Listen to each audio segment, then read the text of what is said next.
is a lot to share and get into, so let's jump right in. Basically, what I wanted this video to be about today is sharing the craziest thing that I've done with my business. Selling stickers pays for my rent, and I want to show you guys exactly how I was able to build this. So if you are an artist like me and you run your own business, I think there's so many benefits to starting a subscription service. And I know a lot of people have Patreons, and I personally don't have a Patreon, but I totally would look into it. I started my own subscription service completely by my own, and it is organized and ran through my Shopify. I'm gonna kind of share with you guys what started this whole idea of beginning a subscription service within Fiorenza Art. And basically what I wanted to do was, I had this brand that I'm so proud of that I've built up for the past couple of years, but I felt like I was really lacking this sense of community within my brand. So I thought a great way to kind of build up community within my brand and really tell fans and people who've been following me for a while that I see them as my friends and they are so welcome in this little world I've created. I think like the best plan to do this was starting a subscription service where people could get handmade goodies from me sent directly to them every single month. So if this all sounds great and something like you would want to do for your own brand, I'm going to show you guys exactly how I got started, what products I sell, what does well for me, and what I've learned in starting my own subscription service. The first and most important thing you need to do is establish what price point do you want your service to be at. So for me, it really made sense to have my subscription service under $10. And kind of my hook for this subscription service has been, for the price of a coffee every month, you can be part of the Fiorenza Friends Club. And I think people could really resonate with that because we all know that like a latte is like $7 or $8 now. So instead of spending money on that, you could support your favorite artist or small business, and then in return you get cute and fun goodies and exclusive access to all things that I'm doing. So establishing your price point, step number one. And you really want to make sure that with this price point, you can still retain and make a profit from all the goods that you're sending out. And that's really important because you have to take into account stamps are expensive. The packaging for shipping your goodies can be expensive. The goodies themselves, like, you have to consider that you're gonna spend hundreds of dollars on all these individual goodies. You need to try to find ways you can maximize your money and have your dollars go far while still creating an awesome and enjoyable experience for your customers who are receiving these goodies.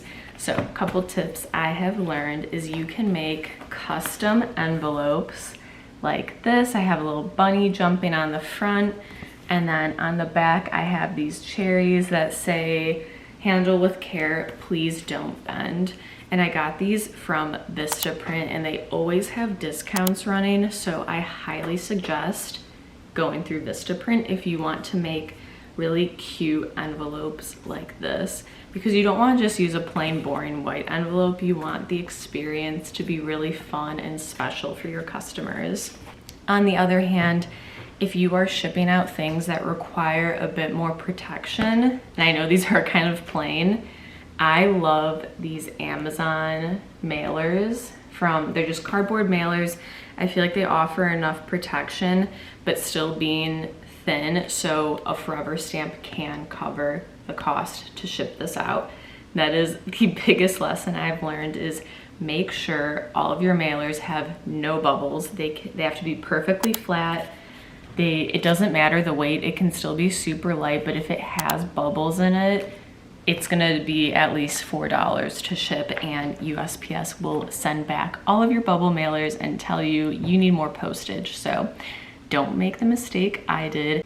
So now that you know what you're gonna pack your goodies in, I'd say maybe one of the most important things is collecting and getting your stamps.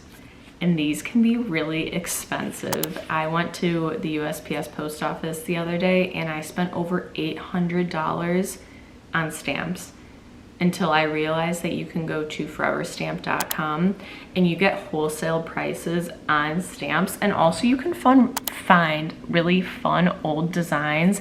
Like this one was their farmer or their summer harvest design.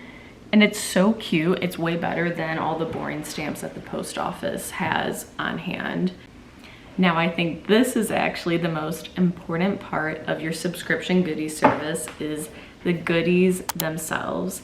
You have to figure out, what do you want to be gifting your customers every single month?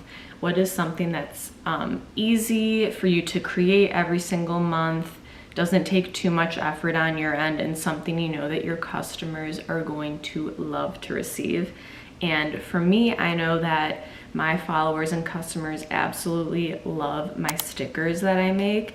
So that's kind of been the main product that will probably never change when it comes to the Fiorenza Friends Club. I'm gonna give you guys an example of what a Fiorenza Friends goodie looks like. Sticker sheet with my little bunnies on it. There's 3 of them and they're actually a really good size. So I know people loved using these for scrapbooking or sticking on water bottles, which is always very fun.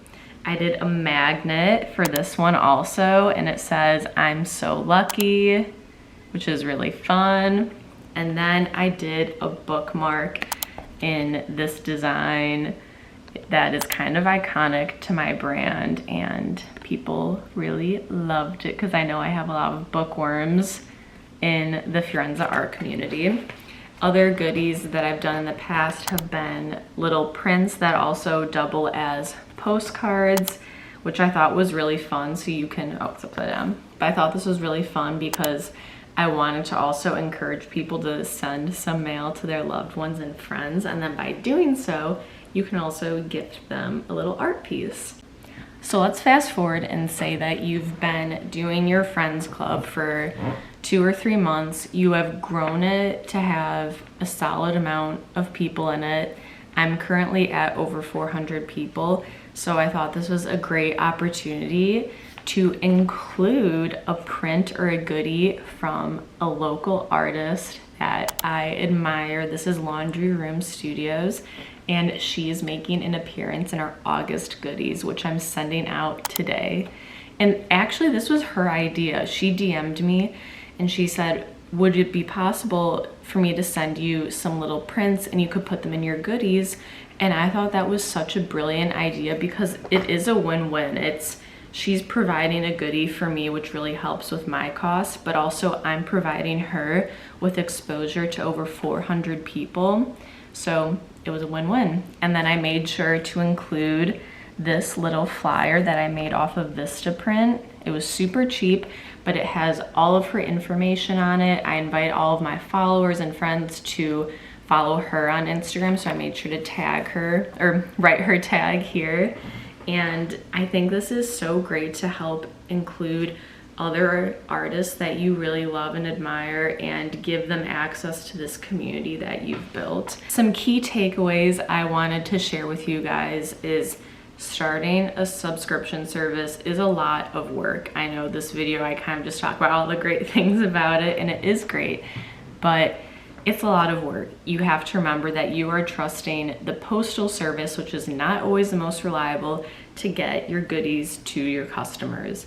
A lot of times I have mail get sent back to me because there's either an error with the address that I have on hand or who knows what. So just be prepared for getting some pushback in the mail and then having to contact the customer and really figure out what happened. Was there an issue with the address, etc. Another big thing to remember is that your customers are probably going to have many questions just on like billing and how everything works. So I highly suggest on your website keeping an FAQ so people can just go directly to there if they have questions regarding your subscription service. That way they can just easily access it and you're not having to respond to 100 emails every single day about it. I do my subscription service completely on my own through my Shopify. There are other platforms you can use like Patreon, which I know that a lot of my other art friends do. And I haven't explored Patreon really, but I know it is a great service that does pretty much the same thing that I'm talking about. But I do my subscriptions all throughout Shopify, and the extension that I use to manage it is actually called Recharge, which is just that in-app extension that you have to buy through Shopify. And I think it's been really great because it's very organized and it just really helps me kind of keep close tabs on how many people are joining, how many people are canceling, and I get a lot of important data points. So if you're like me and you're gonna go through Shopify, highly suggest using the app extension called Recharge.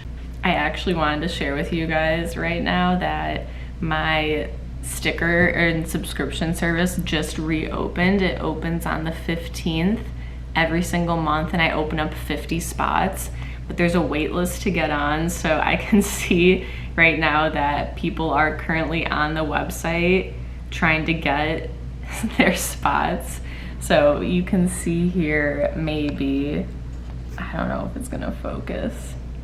Yeah, it's not gonna focus, but I have 6 people right now adding the subscription service to their cart, and 4 people have already purchased, with it only being live for 4 minutes, which is crazy. So people absolutely love the subscription service. Let this be your sign that you should really consider doing this too.